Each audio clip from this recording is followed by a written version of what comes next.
नमस्कार, आप सभी का स्वागत है एनडीटीवी राजस्थान पर और मैं हूं आपके साथ शुभेंदु सिंह। लोकसभा चुनाव खत्म होने और सरकार के गठन के बाद से ही राजस्थान की भजनलाल सरकार एक्शन में दिखाई दे रही है। पिछले विधानसभा चुनाव से लेकर के इस लोकसभा चुनाव तक राजस्थान में जिन मुद्दों की गूंज रही, सरकार सबसे पहले उन पर काम करना चाह रही है। हालांकि इसकी शुरुआत भजनलाल सरकार के गठन के बाद से की जा चुकी है, जिसमें पेपर लीक माफियाओं पर एक्शन और भ्रष्टाचार पर बड़ी कार्रवाई और लोगों की सुरक्षा को सुनिश्चित करना रहा। राजस्थान की नई सरकार बनने के बाद यूं तो काम करने का ज्यादा समय तो नहीं मिला, लेकिन फिर भी सरकार के कई कदमों से यह साफ हुआ कि सरकार क्या करना चाहती है। खैर, लोकसभा के चुनाव खत्म होते ही वापस से सरकार एक्टिव हो चुकी है और किसानों को बड़ी राहत देते हुए किसान सम्मान निधि में 2,000 रुपए की बढ़ोतरी की, जिससे अब किसानों के खाते में 8,000 रुपए जमा हो सकेंगे। वहीं मोदी सरकार 3.0 में भी पहला फैसला किसानों की सम्मान निधि जारी करके यह बता दिया गया कि यह किसानों की सरकार है। वहीं चुनावों में बेरोजगारी एक बड़ा मुद्दा रहा, तो इसको लेकर भी सरकार ने एक कदम आगे बढ़ाते हुए बम्पर नौकरियों का रास्ता साफ कर दिया है। तो सवाल यह कि चुनावी नतीजों ने राजनीतिक दलों को बहुत कुछ सीख दी है। क्या सरकार पहले से ज्यादा एक्टिव दिखाई देगी? यह अपने आप में बड़ा सवाल है और ऐसी बहुत सारी चीजें हैं, जरा इनको समझने की कोशिश करेंगे। क्या इन चुनावी नतीजों को लेकर के यह साफ दिखाई देता है कि यह राजनीतिक दलों को एक संकेत है? क्योंकि विधानसभा चुनाव हो, लोकसभा चुनाव हो, इसके अंदर जिन मुद्दों की गूंज रही, जिनको लेकर के आप जो जनता है उन्होंने वोट किया, चाहे विधानसभा में हो चाहे वो लोकसभा के अंदर हो, तो इन मुद्दों को समझते हुए सरकार अब सबसे पहले जो जनता से जुड़े हुए मुद्दे हैं उनको लगातार एड्रेस कर रही है, उनका समाधान निकालने की कोशिश कर रही है। अभी तक जो लेट लतीफी इससे पहले भी चाहे किसी भी सरकार में हुआ करती थी, अब उसको दूर कर सबसे पहले लोगों के लिए समर्पित सरकार का एक नारा जरूर दिया जा रहा है, जिससे एक प्रभाव, एक इंप्रेशन सरकार का लोगों के बीच में पहुंच सके। और इसका एक फायदा, क्योंकि चुनावी रणनीति के तहत यह किया जाता भी है और इससे जनता को भी लाभ मिलता है, क्योंकि इससे जनता की जो परेशानियां हैं, जनता के जो असल मुद्दे हैं, उन पर काम होना शुरू होता है। और इन तमाम चीजों को हम समझने की कोशिश करेंगे। हमारे साथ एक खास पैनल कार्यक्रम में जुड़ेगा, जिसके जरिए हम जरा आपको बताएंगे कि कैसे तस्वीरें राजस्थान के अंदर बदलती हुई नजर आ रही हैं। आपको याद होगा कि जैसे ही राजस्थान की भजनलाल सरकार का शपथ हुआ था, उसके तुरंत बाद से ही सरकार एक्शन मोड में आई थी। इसमें भ्रष्टाचार को लेकर के एक्शन लिया गया था। इसमें जल जीवन मिशन में जो लोग संलिप्त पाए जा रहे थे, जिनकी भूमिका उसमें दिखाई दे रही थी, तो उस पर जो है सबसे बड़ा एक्शन लिया गया था। दूसरा, पेपर लीक को लेकर के एक कमेटी गठित की गई थी। तो ये बहुत सारी ऐसी चीजें हैं जिनको लेकर के लगातार हमने तस्वीरें देखी थी। लेकिन अब लोकसभा चुनाव के जो परिणाम रहे, जिसमें बीजेपी को बहुत हद तक नुकसान पहुंचा है। 14 सीटें राजस्थान के अंदर बीजेपी जीत पाई, 11 सीटों का नुकसान राजस्थान में इस दौरान हुआ था। तो इसका कितना इंपैक्ट पड़ता है, और जरा जल्दी से इस कार्यक्रम को आगे बढ़ाते हुए समझने की कोशिश करते हैं कि आखिर कितना नुकसान और क्या असल में राजनीतिक दलों के लिए जो सीख थी उसको समझते हुए राजनीतिक दल इस पर काम कर रहे हैं, और इसी को देखते हुए सरकार का भी ये कदम उठाए जा रहे हैं। जरा जल्दी से आज के खास पैनल से आपको मिलवा देते हैं। हमारे साथ मदन प्रजापत जी, भारतीय जनता पार्टी से प्रवक्ता, कार्यक्रम में जुड़ चुके हैं। सर, बहुत स्वागत है। कांग्रेस पार्टी से प्रवक्ता पौरुष भारद्वाज जी हमारे साथ कार्यक्रम में जुड़ चुके हैं। पौरुष जी, बहुत स्वागत है आपका। और साथ ही राजनीतिक विश्लेषक तनुज दीक्षित हमारे साथ कार्यक्रम में जुड़ चुके हैं। तनुज जी, बहुत स्वागत है आपका। मैं लेकिन शुरुआत जल्दी से मदन प्रजापत जी, ये इससे पहले तक तो जब चुनाव चल रहा था तो उस वक्त सरकार के द्वारा ये कहा जा रहा था कि आचार संहिता है, और ये समझा भी गया समय बहुत कम है, इसलिए प्रभावी और बड़े कदम नहीं उठा पाई सरकार। लेकिन अब तो आपके पास समय है, अब आपके पास मौका है। क्या बड़ी प्लानिंग सरकार कर रही है? क्या आने वाले समय के लिए जो रोजगार को लेकर के जो बात कही जा रही है, बेरोजगारी एक बड़ा मुद्दा चुनावों के समय में भी उठाया, आपने भी खूब भुनाया, क्या इस पर कोई कदम उठाने जा रही है सरकार? देखिए शुभेंदु, भारतीय जनता पार्टी की जो सरकार बनती है वो अंत्योदय के कार्यों को लेकर और अंतिम पंक्ति में बैठे हुए व्यक्ति के जो कार्य हैं, जन कल्याणकारी योजनाओं को लागू करना और उनके लागू होने के बाद में उनकी समीक्षा करके कि ये अंतिम पंक्ति तक पहुंचा है कि नहीं पहुंचा, ये करना है।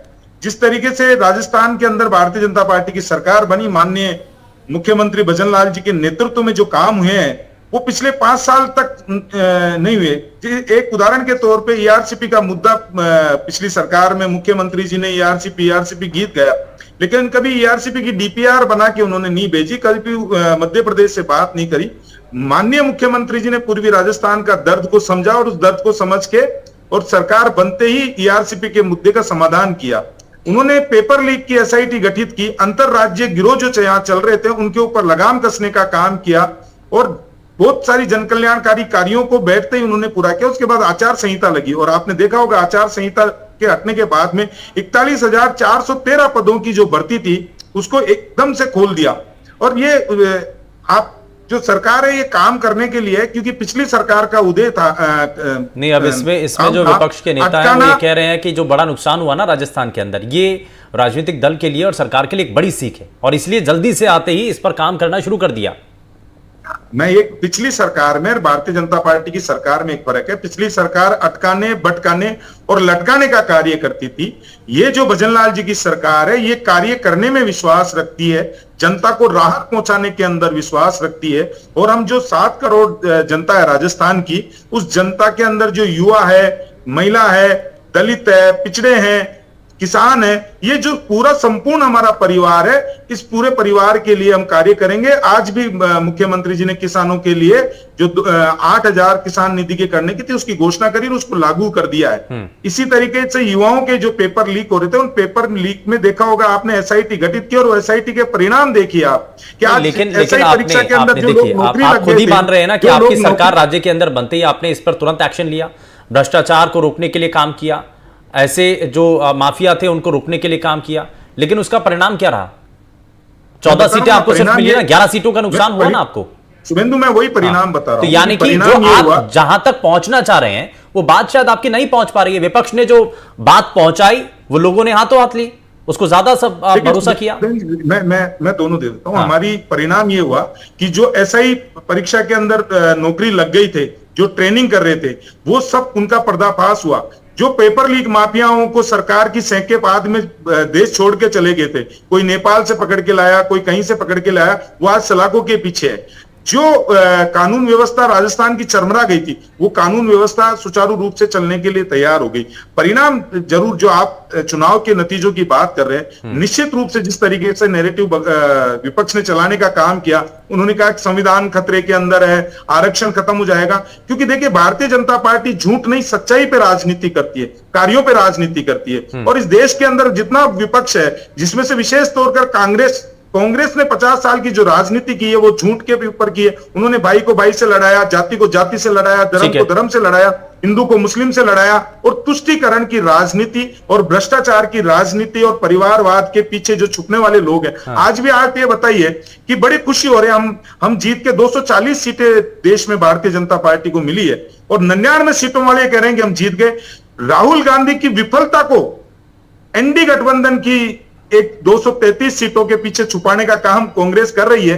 जनता का स्पष्ट मैंडेट है। हो सकता है जो हमारे राजस्थान में हमने कुछ सीटें हमने खोई है उस पर विश्लेषण करेंगे निश्चित रूप से, लेकिन मैं फिर कहता हूं जो जनता का जनादेश था उसको सर माथे पे लगाया है। हमने किसी संवैधानिक संस्था को, ईवीएम को, और इनके जो लोग हैं उन्होंने कहा कि अगर तीसरी बार मोदी को चुनते हैं तो वो जनता रावण रूप में होगी। हमारे लिए जनता जनार्दन है और वो भगवान के रूप में हम मानते हैं उसको। ठीक है, मदन जी ये आरोप लगा रहे हैं कि लटकाने भटकाने का जो आपने काम किया बीते 5 साल के अंदर उसको जनता ने पहचाना, लेकिन 14 सीट वो कह रहे हैं तब भी आपसे ज्यादा सीटें लेकर के आए राजस्थान के अंदर भी, और पूरे देश भर के अंदर तो 240 सीटें लेकर के आए, अपने 99 पे आकर के अटक गए। तो कह रहे हैं कि लटकाने भटकाने का जो भ्रम जाल जो विपक्ष ने फैलाया उसमें कहीं ना कहीं जनता को थोड़ा सा कंफ्यूजन हो गई। शुभेंदु जी देखिए, मैं आपसे इस बात को कहना चाहूंगा कि भारतीय जनता पार्टी की राजनीति किस प्रकार की होती है वो हम सब ने देखी। एक घोर सांप्रदायिक मुद्दे से शुरू हुई पार्टी आगे बढ़ती है और उसके प्रधानमंत्री जी पहले विधानसभा चुनाव में भी भाषण देते हैं और अब के और लोकसभा चुनाव में भाषण देते हैं। मैं आपसे पूछना चाहूंगा कि प्रधानमंत्री जी को प्रधानमंत्री बने हुए 10 साल हो गए। राजस्थान के जब विधानसभा चुनाव हुए, मैं बार बार आपके टीवी चैनल पे भी जब डिबेट होती थी और अनेकों जगह हमारे नेता भी कहते रहे कि भाई आप आकर के हर बात में कांग्रेस के ऊपर अटैक क्यों करते हैं? आप देश के प्रधानमंत्री है, कांग्रेस को तो राजस्थान में फिर भी शासन करते 5 साल हुए थे, आपको तो एज सेंट्रल गवर्नमेंट 10 साल हो गए ना। क्या आप राजस्थान के केंद्र सरकार देखो सुनो बीच में नहीं प्लीज कि क्या राजस्थान को डेडिकेट आपकी आवाज नहीं आ रही मेरे को। ना ठीक है, उसको दुरुस्त कर लेते हैं। ठीक है पौरू जी बताइए। हाँ, तो मैं इस बात को कहना चाहूंगा कि प्रधानमंत्री जी राजस्थान में विधानसभा चुनाव में आकर के और लोकसभा चुनाव में आकर के अपने पिछले 10 साल की सरकार की 10 उपलब्धियां नहीं बता पाते शुभेंदु जी। उनका भाषण कांग्रेस को कोसने से शुरू होता है और कांग्रेस को कोसने पे आकर के खत्म होता है। उनका भाषण नेहरू जी से शुरू होता है और राहुल गांधी जी पर आकर के उनका भाषण खत्म होता है। मैं आपसे इस बात को कहना चाहूंगा कि प्रधानमंत्री जी के मुंह से आपने स्वयं ने कभी ये बात सुनी कि हमारी सरकार ने ये बढ़िया काम किया, जनता के हित में ये बढ़िया काम किया? प्रधानमंत्री जी बोलते हैं बोले देखो भाई अगर कांग्रेस आ जाएगी तो बोले कांग्रेस आपकी जो है बोले औरतों के मंगलसूत्र खोल के ले जाएगी। देखो कांग्रेस इंडिया गठबंधन का फलाना नेता मछली खा रहा है, देखो आप ये कांग्रेस आ जाएगी तो आपके भैंस खोल करके ले जाएगी। इस तरह की बातें और बोल रहे विपक्षी पार्टियों को जाकर के मुजरा करना चाहिए। आप मुझे बताइए, ये मेरे हिसाब से मदन प्रजापति जी भी अगर किसी चुनाव में किसी सीट पे अगर प्रचार करने के लिए गए होंगे भारतीय जनता पार्टी की तरफ से, तो मुझे लगता है कि मदन प्रजापति जी भाई में भी इतनी तो नैतिकता, इतनी इंसानियत है कि इन्होंने भी कभी ऐसे ओछे शब्दों का इस्तेमाल नहीं किया होगा जितना प्रधानमंत्री जी नरेंद्र मोदी जी ने किया। अब मैं दूसरी बात आपसे कहना चाहूंगा कि हमारा जो आज वाला मुद्दा है उस पर जो आपने स्वामीनाथन किसानों के बारे में हम बात कर रहे हैं और रोजगार के मामले में बात कर रहे हैं। मैं आपसे इस बात को कहना चाहूंगा कि देखिए इन्होंने जनता से वादा किया था, किसानों से वादा किया था कि यदि हमारी सरकार बनेगी तो हम स्वामीनाथन आयोग की रिपोर्टें लागू करेंगे। इन्होंने राजस्थान विधानसभा के चुनाव से पहले इन्होंने वादा किया था कि यदि हमारी सरकार बनेगी तो हम एमएसपी जो है उसको हम 2100 रुपए से बढ़ा करके हम उसको 2700 रुपए कर देंगे। इन्होंने वादा किया था कि यदि हम सरकार में आते हैं तो कांग्रेस की सरकार कथित तौर पे, मैं कथित शब्द काम में ले रहा हूं कि कथित तौर पे किसानों के जो कर्जे माफ नहीं कर पाई उसको हम आते कर्जे माफ करेंगे। अब देखिए शुभेंदु जी, आप इनसे पूछे कि एमएसपी से आप किसानों को सिर्फ 6000 रुपए की जगह 2000 रुपए एक्स्ट्रा बढ़ाते हैं, क्या वर्ष भर में 8000 रुपए में आप किसान तो बहुत बड़ी चीज दाव पे लगाता है, उसकी मेहनत भी दाव पे लगती है, उसका धन भी दाव पे लगता है, उसकी जमीन भी दाव पे लगती है। हाँ। क्या एक साधारण से साधारण, क्या निम्नतम से निम्नतम व्यक्ति भी 8000 रुपए के अंदर क्या जवाब? ठीक है, मैं मैं एक जवाब भी ले लेता हूं मदन जी से, खुश हो सकता है। लेकिन पौरू जी एक सवाल तो ये भी है कि जब यूपीए की सरकार थी तो उस वक्त कितना ये किसान सम्मान निधि आम जनता को या किसानों को मिलती थी? क्या उस वक्त एमएसपी की बात नहीं उठनी चाहिए थी? कितनी उस वक्त एमएसपी दी गई? मैं उस पर जवाब लूंगा आपसे, लेकिन मैं मदन जी को जरा जोड़ लेता हूं। मदन जी का काउंटर इस पर है, मदन जी बताइए, फिर उसके बाद मैं बाकी शुभेंदु, अभी बड़ा झूठ का परोसा जाता है। इनके सांप्रदायिकता के परिभाषा कुछ और होती है। इनके जय सिया राम बोलने वालों को जेल में डाल देते हैं और जालीदार टोपी लगाने वालों को इख्तियार पार्टी कराते हैं। ये इनकी सांप्रदायिकता की परिभाषा छोड़िए, इनकी सांप्रदायिकता का जवाब जनता ने दे दिया। मैं दूसरी बात करता हूं, किसान की बात करिए मेरे मित्र। मैं इनको बता दूं कि जो केंद्र सरकार ने पिछले 10 साल में किया है, कृषि बजट जो है 5.6% कृषि बजट बढ़ाया है। 2021 से लेकर 26 तक के लिए 93,068 करोड़ रुपए सिंचाई के लिए केंद्र सरकार ने किसानों के लिए आवंटित किया है। किसानों के मूल्य को उतार चढ़ाव को लेकर एमएसपी पे 50% से अधिक खरीद हुई है और 7,350% अधिक एमएसपी दालों के ऊपर मिली है। 2021, 22 और 22-23 की अवधि में अगर इतना काम किया तो किसान नाराज अभी भी क्यों है? वृद्धि हुई है। आप देखिए ना, हरियाणा में आधी सीटें आप गवा गए, 33 पंजाब के अंदर खाता नहीं खुल पाया। मैं हरियाणा का जवाब दूंगा, 23 करोड़ मुद्रा स्वास्थ्य कार्ड आवंटित किए हैं और ई मंडियों से 1260 मंडियों को ई मंडियों से जोड़ा है। देश का किसान कहीं पे भी अपने आप की फसल को बेच सकता है। किसान क्रेडिट कार्ड में 4000 करोड़ जो है बढ़ाए गए और 4.7 लाख करोड़ जो है किसानों को क्रेडिट कार्ड दिया गया है। ये इनको किसानों के द्वारा किए गए कार्य नहीं दिखेंगे, क्योंकि अगर पिछली सरकार में, देखिए पौरू जी आपके बीच में बोला नहीं ना, सुन लो। कांग्रेस की सरकार में ये वादा करके आए थे 2018 में किसानों की कर्ज माफी का। कर्ज माफ तो नहीं हुआ, लेकिन सोहन लाल कटेला ने लाइव वीडियो बना के आत्महत्या कर लिया था। ये पोरस जी को और इनकी पिछली सरकार को नहीं दिखे। या राहुल गांधी ने कहा था ना, वो बात बता रहा हूं। दूसरा, 19,000 किसानों की जमीन इस राजस्थान में नीलाम हो गई थी और उस टाइम के तत्कालीन मुख्यमंत्री अशोक, हाँ ठीक है, उस वक्त बहुत सारे आरोप लगे थे। अनम्यूट कर लीजिए एक बारी मदन जी के अंदर। हाँ, जो भी नेरेटिविटी फैलाई गई है शुभेंदु जी, ठीक है। मैं जरा हमारे संवाददाता, ठीक है सर, ठीक है मदन जी, मैं पौरू जी से भी जरा जवाब लूंगा, लेकिन उससे पहले जरा सोमू आनंद हमारे संवाददाता जयपुर से जुड़ चुके हैं।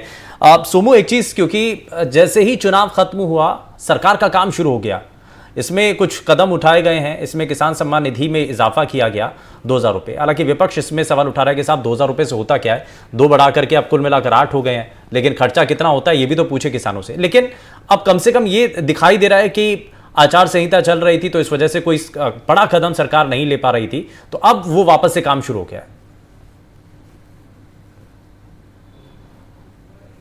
देखिए काम शुरू हुआ है और खास तौर पे जिस मुद्दे का आपने जिक्र किया किसान सम्मान निधि की राशि बढ़ाने का, क्योंकि 55 लाख से अधिक किसान जो हैं वो राजस्थान में इस योजना के अंतर्गत आते हैं और उन सबके खाते में 2000 रुपए की राशि जो है वह अभी बढ़ाई गई है।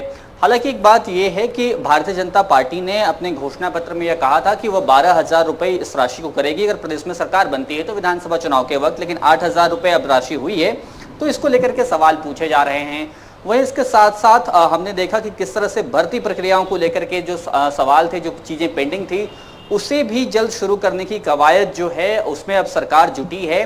क्योंकि देखिए कि इतना महत्वपूर्ण मुद्दा है, युवाओं से जुड़ा हुआ मुद्दा है। हमने देखा कि विधानसभा चुनाव के वक्त भी पेपर लीक और भर्ती परीक्षाओं में अनियमितता का मुद्दा खूब गूंजता रहा था और वह एक बहुत महत्वपूर्ण फैक्टर था जिसकी वजह से प्रदेश में कांग्रेस सरकार से बाहर हुई और भारतीय जनता पार्टी की सरकार बनी। क्योंकि करीब 30% जो वोटर थे वो उस आयु वर्ग में थे जो इन भर्ती परीक्षाओं की तैयारी करते हैं। किसानों की संख्या भी बहुत बड़ी है। अगर मोटे तौर पे देखें तो राजस्थान की करीब 60% आबादी कृषि पर निर्भर है। इसलिए ये जो दो महत्वपूर्ण फैसले हुए हैं ये आने वाले दिनों में सरकार किस प्रकार से कामकाज करने वाली है उसको दिखाने को काफी है। ठीक है, बहुत शुक्रिया सोमू, इस पर आप जुड़े, आपने जानकारी दी है। लेकिन हमारे साथ तनुज दीक्षित लगातार हमारे साथ बने हुए हैं। तनुज जी, एक चीज बताइए कि ये दोनों बड़े फैसले बेरोजगारी को लेकर के जो संकट बना, जो चुनावों के समय भी एक बड़ा मुद्दा बना, इसको साधते हुए एक बड़ा ऐलान सरकार के द्वारा किया जाता है। किसानों की नाराजगी कहा गया कि राजस्थान में एक अच्छी खासी तौर पर देखी गई है, तो उसको भी दूर करने के लिए 2000 रुपए की सम्मान निधि बढ़ा दी गई है। तो ये दोनों बड़े कदम हैं। इससे जो चुनाव के समय बीजेपी को नुकसान पहुंचा उस डैमेज कंट्रोल के लिए एक बड़ी कोशिश की गई है। पॉलिटिकल पंडित यही बार बार कह रहे हैं। आपको भी कुछ यही नजर आता है? देखिए शुभेंदु जी, सबसे बड़ी चीज ये है, भारत एक कृषि प्रधान देश है। निश्चित रूप से किसान सम्मान निधि ये बहुत एक अच्छा पहल जो कि 2019 के अंतिम विधेयक में पास हुई थी लोकसभा के, और उस बजट में इसको अंतरिम बजट में रखा गया था। और निश्चित रूप से उसके बाद देखिए आज जैसे कि 17वीं किश्त जो है वो भी केंद्र सरकार के द्वारा सबसे पहला जो निर्णय मोदी सरकार 3.0 ने लिया वो यही लिया कि किसान सम्मान निधि का जो पैसा है वो सभी के खाते में गया। देखिए केंद्र सरकार इस समय 6,000 रुपए वार्षिक जो कि किश्तों में देती है किसानों को। वहीं भजन लाल शर्मा जी की जो सरकार है, इनका जो निर्णय है जो 2000 रुपए बढ़ाए, साथ साथ इसको 12,000 रुपए तक लेकर के जाएंगे, तो निश्चित रूप से बहुत अच्छी पहल है। जितने नाराज किसान भाई हो रहे थे, देखिए ये क्या है, कुछ बहुत बड़ा योगदान नहीं है, पर हाँ निश्चित रूप से एक छोटी पहल एक बड़े रूप को आकार को लेती है। और कहीं ना कहीं ये बहुत ही अच्छे कदम और सरकार की अच्छी नीति। साथ साथ देखिए भी जब से सरकार बनी है, पहले विधानसभा के चुनाव की फिर आचार संहिता, फिर अभी लोकसभा चुनाव की आचार संहिता, तो फुल फ्लैश वर्किंग का अभी मौका नहीं मिला है। तो अब जो मौका शुरू हुआ है, अब जो सरकारें व्यवस्थित रूप से काम कर सकेंगी तो निश्चित रूप से आगे भी इस तरीके के और भी परिणाम देखने को मिल सकते हैं। ठीक है, यानी कि दो बड़े इश्यूज जिनको लेकर के सरकार ने काम करना शुरू कर दिया है। परोज जी को जरा जोड़ लेता हूं। परोज जी, किसानों को लेकर के तो सम्मान निधि हालांकि आप कह रहे हैं ऊँट के मुंह में जीरे के बराबर, लेकिन बेरोजगारी जो एक बड़ा मुद्दा था और इन्हीं इश्यूज को लेकर के तो आप बार बार कह रहे थे कि साहब बेरोजगारी बहुत ज्यादा है, युवाओं को नौकरियों का जो आपने कहा था उसका क्या हो रहा है। तो राजस्थान में एक बम्पर भर्ती की बात की जा रही है, जल्द ही उसके लिए नोटिफिकेशन भी जारी होगा। तो आपको नहीं लगता कि ये कुछ कदम है और अगर सरकार कुछ अच्छा करती है तो उसकी सराहना भी होनी चाहिए? शुभेंद्र जी, देखिए मैंने जैसा कि पहले आपसे कहा कि जो किसान की सम्मान निधि बढ़ाई गई है वो बिल्कुल निश्चित तौर पे ऊंट के मुंह में जीरे के बराबर है। और जो रोजगार की बात कर रहे हैं तो अभी इन्होंने बातें करी है, जब वो धरातल पे उतरेगी तो उसके बाद मुझे लगता है कि हमारे द्वारा इस मामले में चर्चा करना उचित होगा। अभी मेरे भाई कह रहे थे कि साहब कांग्रेस को जय श्री राम बोलने में दिक्कत होती है। अरे भाई, आप राम जी का नाम लेकर के सत्ता में आए थे और उत्तर प्रदेश में आपका क्या शुरू हुआ आप भूल गए। और उत्तर प्रदेश में जब आप सत्ता में नहीं आए तो उसके बाद प्रधानमंत्री जी की आप बेचैनी देखिए, प्रधानमंत्री जी ने जय श्री राम बोलना छोड़ दिया। मदन जी, आजकल प्रधानमंत्री जी का नारा जय जगन्नाथ हो गया है। अब मैं आपको बता दूं, आपको दूसरी बात, आप कह रहे थे कि साहब हमारी सरकार में राजस्थान में हमने किसानों के लिए क्या किया। हमारे नेता ने कहा कि 1 2 3 10 तक गिनो और कर्जा माफ हो जाएगा। बिल्कुल 10 तक गिना और राजस्थान में वाकई में कर्जा माफ हुआ। और जो राजस्थान में कर्जा माफ नहीं हुआ वो मैं आपको बताना चाहूंगा। शिवेंद्र जी, देखिए हमारी सरकार के द्वारा राजस्थान में जितने भी सहकारी बैंक थे सबके हमारे द्वारा 99.99% कर्जे हमारे द्वारा किसानों के समाप्त कर दिए गए। बड़ी जिम्मेदारी के साथ इस बात को बोलता हूं, आप आंकड़े मंगवा लीजिए। दूसरे जो कर्जे बचे थे वो जो नेशनल बैंकों के कर्जे थे, हमारे द्वारा लगातार केंद्र सरकार को पत्र लिखे गए, सचिव स्तर पर लिखे गए, मुख्य सचिव स्तर पर लिखे गए, मंत्री स्तर पर लिखे गए कि भाई हमारे राजस्थान के जिन किसानों ने सेंट्रलाइज बैंकों से जो कर्जे लिए, कृपया आप हमें उनकी सूची सौंपे ताकि हम उनके कर्जे निपटाएं। इन्होंने, आप देखिए, ये लोग इतने बड़े ड्रामेबाज और कितनी संख्या थी जिनका कर्जा माफ हुआ? किसानों की जमीनें इन्होंने नीलाम ने दी। हमने देखी राजस्थान में 15,000 करोड़ रुपए की राशि के हमने किसानों के कर्जे माफ करे। हाँ। जो कर्जे बचे वो सेंट्रलाइज बैंकों के बचे थे, और वो भी इसलिए बचे थे क्योंकि इन्होंने हमें सूची नहीं सौंपी। अगर ये हमें सूची सौंप देते तो निश्चित तौर पर उनके कर्जे माफ होते। लेकिन दूसरी बात, अभी मेरे भाई कह रहे थे कि साहब आपने किसानों की जमीन माफ हो जाने, जमीन नीलाम हो जाने दी। आप शायद इस बात को भूल रहे हैं कि राजस्थान में कृषक ऋण राहत आयोग का गठन सबसे पहले पूरे भारत में करने वाली पहली राज्य सरकार राजस्थान सरकार थी, जो हमारी सरकार थी। उसके बाद में देखिए हमारे द्वारा कृषक कल्याण कोष की राशि बढ़ाकर के 7500 करोड़ रुपए की गई। राज्य में 42,000 करोड़ रुपए की राशि के लिए किसानों को हमने अलग से लाभ दिया। राज्य के किसानों को प्रतिमाह 2000 यूनिट हमने बिजली मुफ्त देनी शुरू करी। प्रदेश में देखिए कृषि उपज मंडियों का हमने जाल बिछाया। प्रदेश में, राजस्थान में एक ऐसा देश का पहला राजस्थान गिनवा रहे हो या आके गिनवा रहे हो? सुनो एक बार सुनो लंपी वायरस नहीं, मैं तो सुन ही रहा हूं, केंद्र के गिनवा रहे हो या 40,000 रुपए प्रति पशु के हिसाब से हमने 2 पशुओं तक 80,000 रुपए दिए। आपकी सरकार ने तो हाथ खड़े कर दिए थे, केंद्र सरकार ने हाथ खड़े कर दिए थे। अच्छा, अब ये तो बता दीजिए कि अगर बम्पर भर्तियां निकल रही हैं पड़ोसी, अगर बम्पर भर्तियां राजस्थान के अंदर निकलने जा रही हैं, युवाओं को अगर इसका फायदा मिलता है तो क्या ये अच्छा कदम होगा कि नहीं?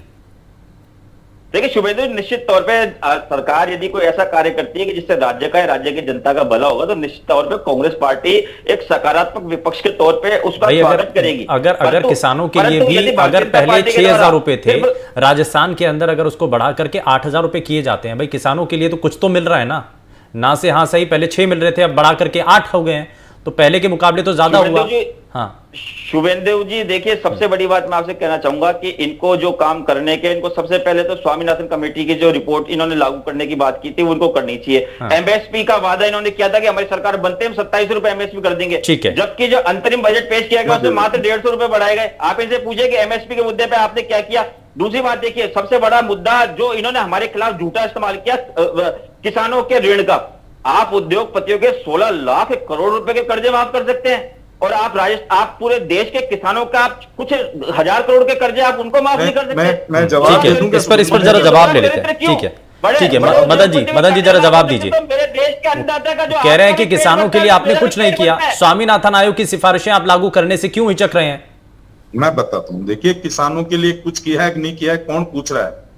आप ये, इन्होंने अभी एक किसान कर्ज माफी की बात की शुभेंदु जी, इन्होंने कहा कि हमने जो राजस्थान का था वो तो हमने कर दिया, लेकिन हमने केंद्र का जो था वो छोड़ दिया, केंद्र उनके बैंकों का। सूची नहीं दिया आपने। एक चीज समझ नहीं आती है कि मैं आपको चुनौती के साथ कहता हूं कि राहुल गांधी का 2018 का बयान अगर आप सुनेंगे तो उसमें लिखा हुआ था संपूर्ण कर्ज माफ।